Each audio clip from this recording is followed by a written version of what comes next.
Hi, COVID. Hello. Will you tell us about your head-to-toe look? When I was designing, I just wanted to play around with pattern and kind of break down the monotony of what otherwise plaid could do. So I just started cutting it up. I wanted to create shapes. I wanted to create volume. What I loved here is the boldness of that print. As soon as she walked out, I thought, oh, she's sick, but like sick in a good way. It's Loved COVID's look. Loved.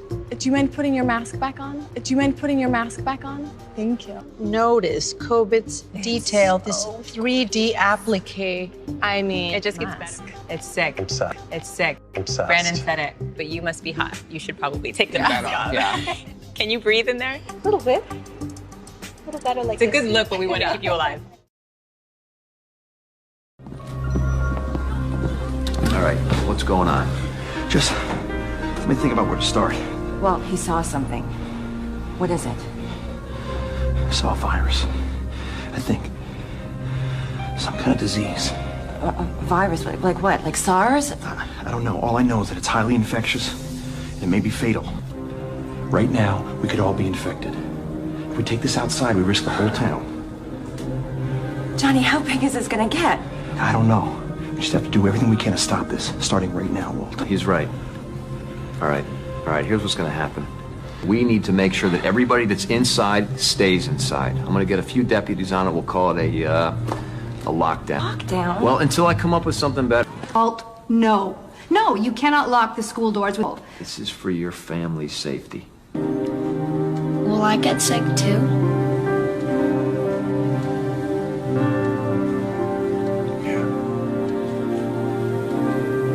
Maybe we should wear masks. What difference does it make? According to you, we've already been exposed. Let's get one thing straight, Mr. Smith. I'm responding to political pressure. You have no reason to be scared. Let me ask you something, Amy. Animals. You've been around any animals in the backyard, even, let's say, a skunk, a raccoon? I'm going to swab the inside of your mouth with this little Q-tip, trying to get a handle on this animal. Damn efficient airborne transmission. Blood tests and swabs aren't telling us much. We know it acts like a virus. It causes high fever and respiratory distress. Tracking and treating a mysterious outbreak like this would take the CDC months. We better get started then. For anyone who hasn't been exposed already needs to wear a mask. China. Isn't that where flu viruses come from? Yeah. A lot of viruses come from there. International flight to China? That's no coincidence. Whatever it is, it originated in China. Time is not on our side. It's like looking for a needle in a needle stack. We have ruled out all the usual suspects. Influenza, SARS, bacterial pneumonia. How long is that going to take? Well, it took 34 days to isolate the coronavirus that caused SARS, and that's fast. I'm authorizing a quarantine on everyone who's come in contact with a symptomatic person. There's got to be something I can do. On the enzyme, this virus is when they were using So the chloroquine did. malaria. So the chloroquine. The chloroquine. This is it. This is your virus. I'm sorry, but there's no cure for that. Chloroquine, that's an anti-malarial drug. No. Listen, it suppresses the enzymes.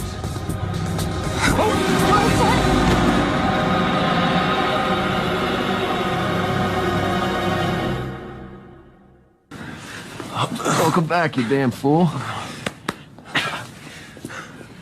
What happened? We started everyone on chloroquine, stopped the thing dead in its tracks. Now, the CDC would have figured it out eventually, but not in time.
This case is bigger than we thought.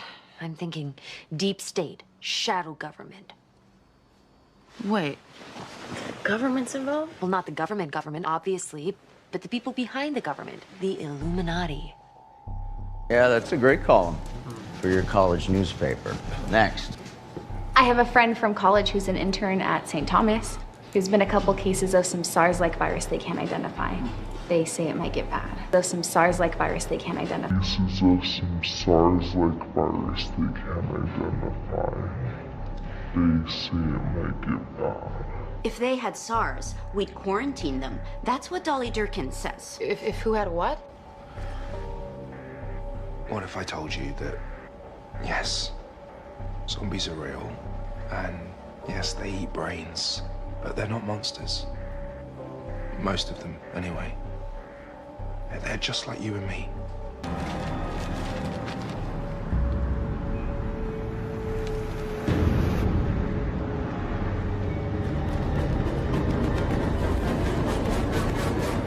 We have more cases of Aleutian flu here every day.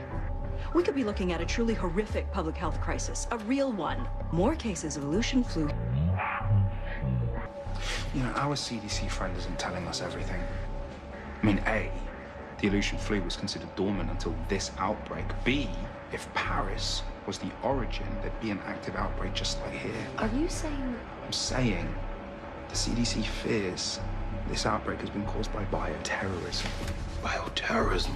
Not definitely bioterrorism, just, you know, possibly bioterrorism. Zombies. Bit by bit now, the secret will leak out, and we need to prepare. We? Peyton, I'm now mayor of a city on the verge of learning that zombies are real. We may also be ground zero to a deadly pandemic, and I need people who understand the nature of the task ahead. Good evening, I'm Johnny Frost. In the wake of 206 Weekly's controversial zombie story, parents in some local schools are now refusing to let their children attend classes until they conduct blood pressure screenings on all students. What do they say at Fillmore Graves? Discovery Day is coming? It certainly feels that way. New Seattle Mayor Floyd Baracus has declared a state of emergency in response to the spread of the Aleutian flu, a condition for which he says there is a vaccine, but no known... Big government to the rescue, huh? Sure that'll work out fine. I'm not looking to die. We all die, Billy. The mayor's announcement comes amid growing concern, believe it or not, about zombies. Yes, zombies. No, that's right. They're coming for your brains. Wake up, sheeple! In a month's time, Seattle is looking at a death toll in the tens of thousands. The strain has mutated rapidly and it's resistant to antivirals. Meaning that if you get it, it's a death sentence. And it's a slow death. About a month from contracting the virus until death. Hospitals will run out of beds. The dying will be spilling out into the streets. Aleutian flu hits harder than anticipated, and city leaders scramble to catch up. Hello, I'm Johnny Frost. At a news conference today, Seattle Mayor Floyd Baracus surprised most observers by issuing a mandate that every man, woman, and child get vaccinated against the flu virus this week. Local hospitals have now reported 125 cases of Aleutian flu. Sources claim the outbreak can be traced to a commercial airline flight from Paris earlier this year. The citywide Aleutian flu vaccinations are officially underway. And here at Bell Square Church, the mood is tense. I got the shot. Reporting live, Johnny Frost. Clyde!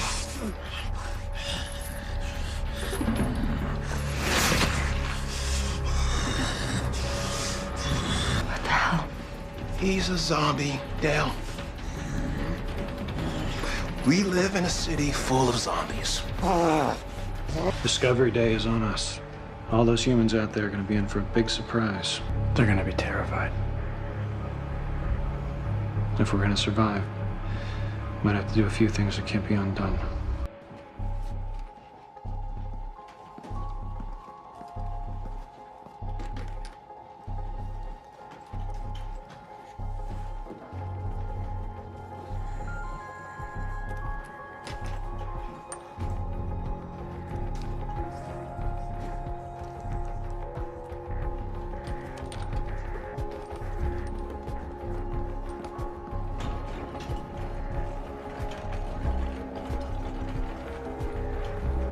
don't. Fillmore Graves is infecting the Aleutian flu vaccine with zombie blood.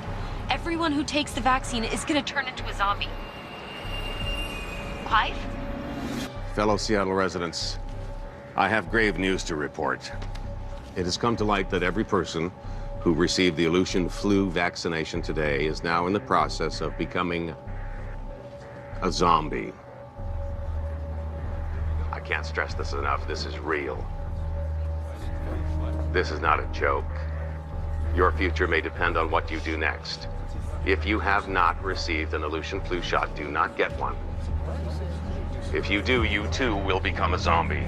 The first sign you have turned into a zombie will be a craving for human brains. If you have taken the vaccine, also be aware the zombie virus can be transmitted via a scratch or sexually. Ready, camera 2. Condoms do not prevent the transmission of the virus. Abstinence is the only protection. Abstinence is the only protection. Abstinence is the only protection. Hello, I'm Chase Graves, Chief Operating Officer at Fillmore Graves. As most of you know, we are a Seattle-based military contracting firm.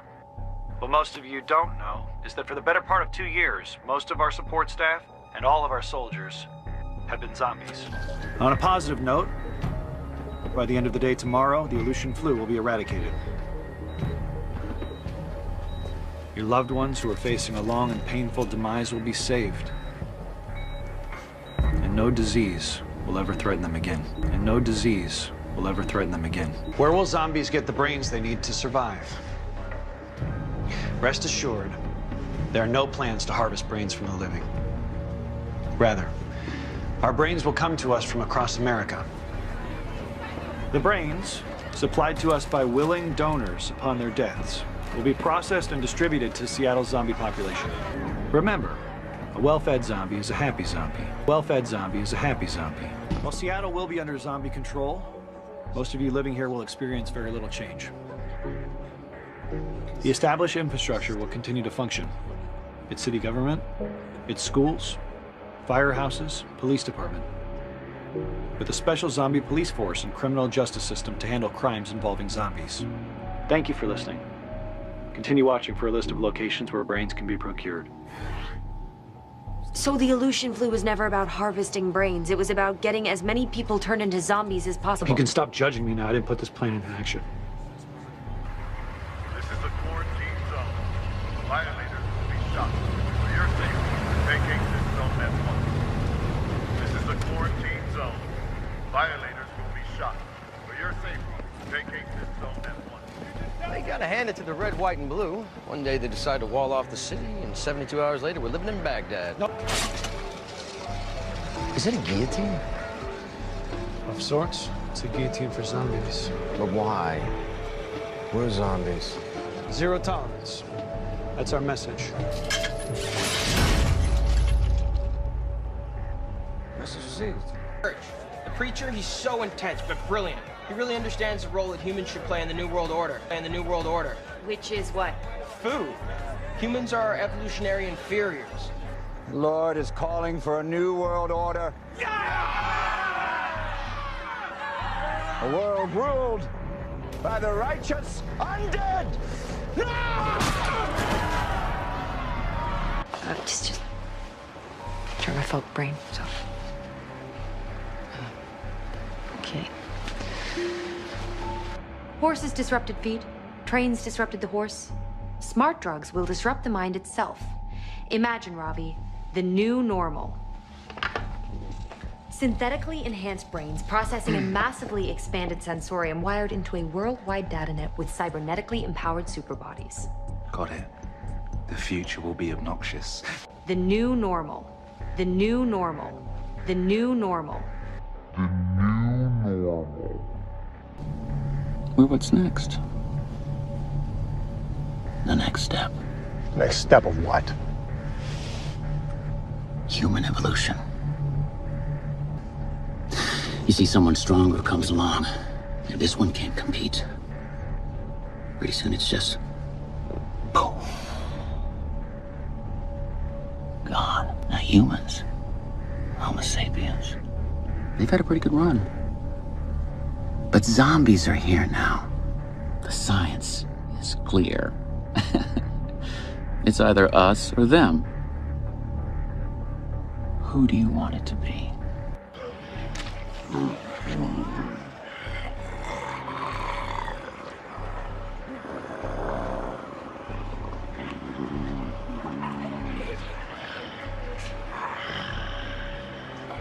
Punch a hole in that wall.